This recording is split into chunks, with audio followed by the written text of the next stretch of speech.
আল্লাযী খালাকা সাবআ সামাওয়াতিন তিবাকা।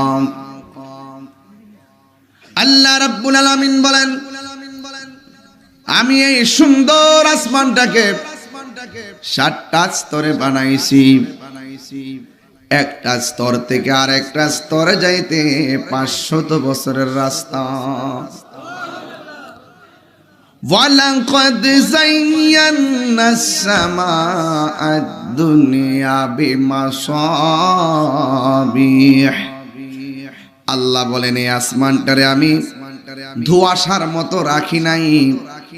দিনের বেলা আলো দেওয়ার জন্য আকাশে একটা সূর্য লাগাইছি, রাতের বেলা স্নিগ্ধ আলো দেওয়ার জন্য আমি একটা চাঁদ লাগাইছি।